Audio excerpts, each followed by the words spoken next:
Welcome to Once Upon a Case. If you enjoy law cases, please don't forget to like and subscribe. Alright, let me take you back to Rhode Island in 1969, where a horse, a railroad, and a whole lot of confusion ended up in a court case called Bailey v. West. So picture this. There's a fancy racehorse named Bascom's Folly. The horse is sold, but when he arrives by train, he's in rough shape. The buyer takes one look and says, "No way, I'm not paying for that horse." The seller refuses to take the horse back. That leaves the poor horse stranded at the station with nobody claiming him.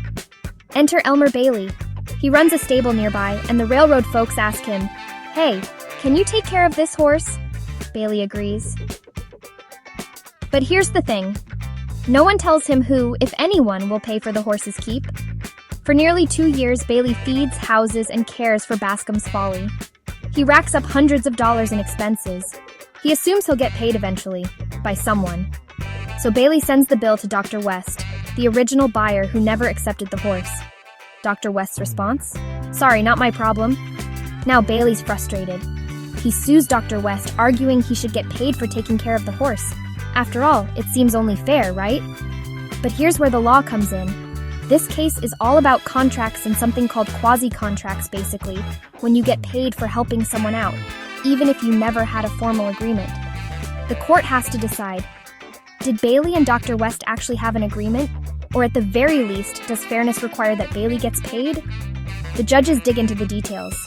They look at letters, conversations, everything. But there's a big problem.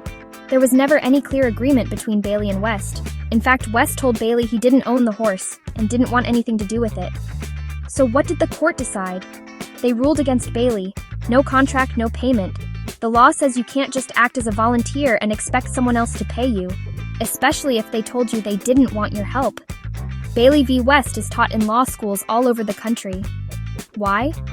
Because it's a classic example of what happens when you help out without getting things in writing. The lesson? Always know who's paying the bill and make sure you have a real agreement before you go feeding someone's horse for 2 years. So next time you're tempted to do a big favor, remember Bascom's Folly and get it in writing. Thanks for watching. Hit like if you learned something new and subscribe for more strange but true legal stories.